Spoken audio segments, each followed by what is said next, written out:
This right here is going in that hole. So yeah, we've got our little miniature French door here, technically called a French casement window. I built it. It's not my best work, I will admit. I learned a lot along the way, but dang it, it's going in that hole.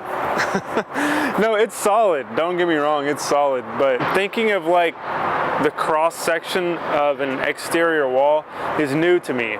So you got your drywall. In this case, we have a 2x4 stud, which I don't like for exterior walls. I feel like they should always be 2x6. I don't know.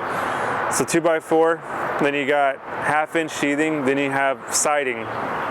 So somewhere in my math, I missed the siding. So I will have a jamb extension on the inside, which is fine. Jamb extensions are pretty typical actually. We do them a lot. And what we did to prep this hole, this rough opening is really what it's called. We took that old window out. It was just nailed on with the flange like most newer windows are. What we have here is going to be much different than that. It's going to be more like an exterior door. So like when you think of installing an exterior door, there's no flange.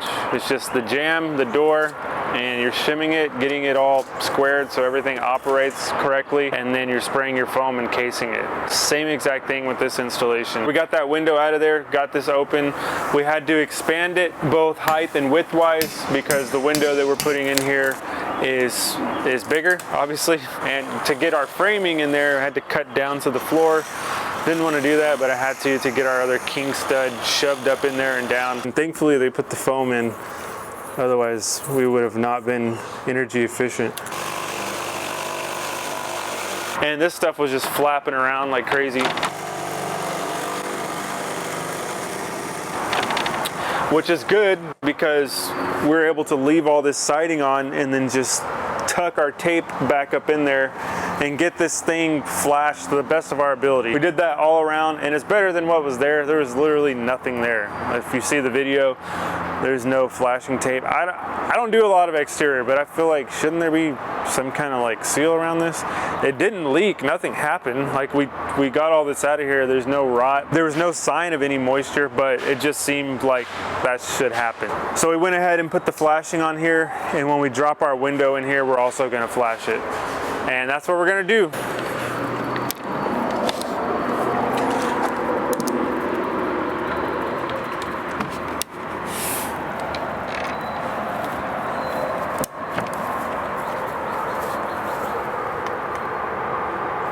I like it.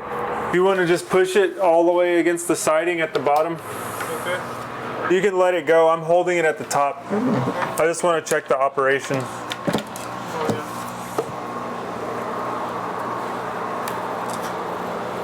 Too much that way? Yeah. Okay, let me, how's that? Better? It's good. Oh yeah, our rough opening was a little off. I remember that.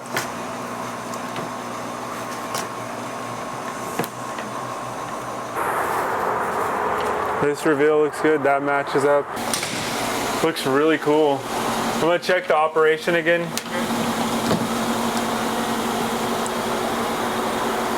Yeah, that's awesome.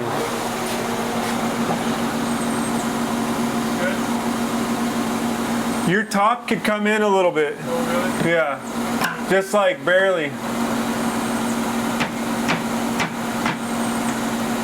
Yeah, that's good. Yeah, that's good. If you can hold that right there.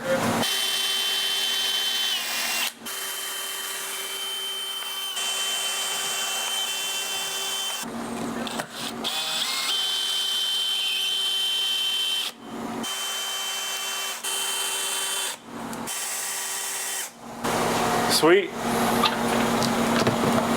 Yeah, it works really good. Yeah. Nice. This is really cool. It's pretty sweet. We got everything shimmed out, just like sitting an exterior door, like I was saying. Just shim here, there, two on that side. and just made it square so that it operates. So you can see here, I'm gonna have to get some casement stays to keep the wind from pulling it, because the wind can, if it's just like this, it can slam it, just throw it up against the siding and break the glass or something. But that works really good. I mean, it went about as smooth as it can go. And it's really, once I clean all this junk up, it's really going to set this whole area off. I had an electrical outlet box here inside of a cabinet. It was really odd. So that was still kind of straggling in this area. I just popped in a remodel box and it's hanging out here now. And we're going to make this a vacuum charging station right here. So now we're flashing the window to the opening, and for those of you wondering, these are non-removable pin hinges, or NRP hinges. In a perfect world, this would have went first and then siding would have went up to it, but I'm not taking all this siding off. As much as I want to, I would love to have just torn all this off and like redid it. It just looks really odd now, the things that I'm noticing, but we're not getting into that. I want to finish something before I tear into something. That's the problem with these projects. One leads to another and then you're just like, I guess I got to do it all.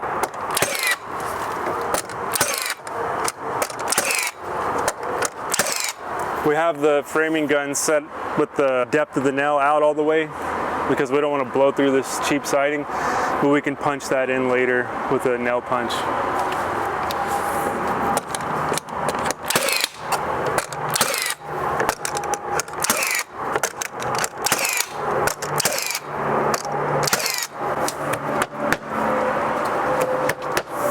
Solid already.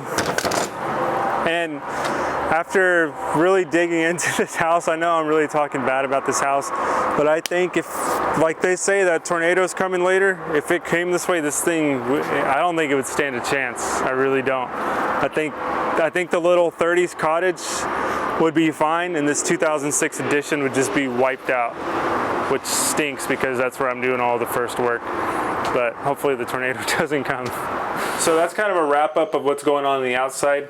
On the inside, all we have to do is foam in here, which we're about to do, foam the gap, and then get our weather stripping in here. Thinking of putting even a little piece of like foam weather strip here, so that way when this door or sash comes and closes, it kind of gives you an airtight seal there as well.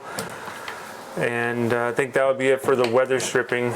So once we get that on, then we're going to trim this out to look just like this. So we'll have a 1x4 casing, 1x2 support molding, 1x6 freeze, and then the header cap from Windsor all up here. So I should only have to patch up this line right here. So I'll have to sand that and float that in. But most of this can just be covered because it's gonna look like that over there. And then obviously clean it up, paint it. I will have casement stays as well, and I'll show you guys installing these. They're just pieces of hardware that basically are not gonna let these fly all the way open. They're gonna stop them at a certain point that I choose. And that one was about to fly right there actually. So we definitely need those. It is windy out there.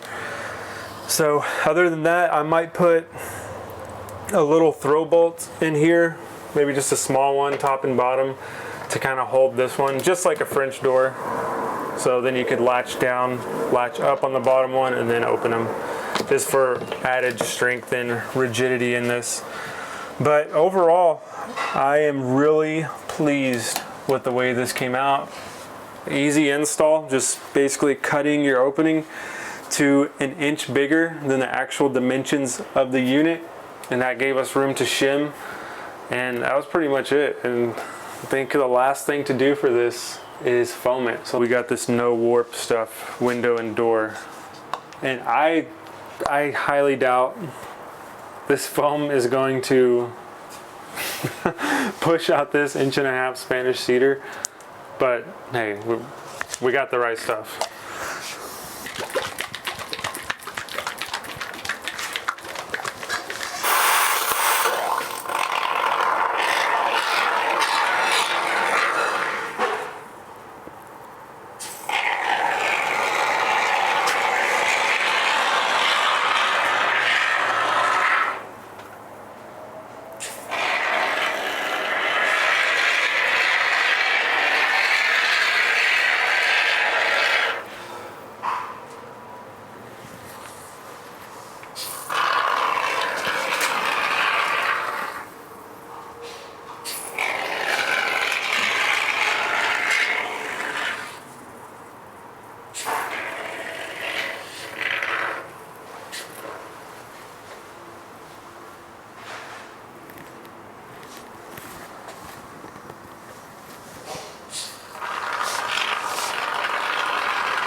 Dang, it just got quiet real fast. No, it's still kind of loud actually. We gotta get the weather straight.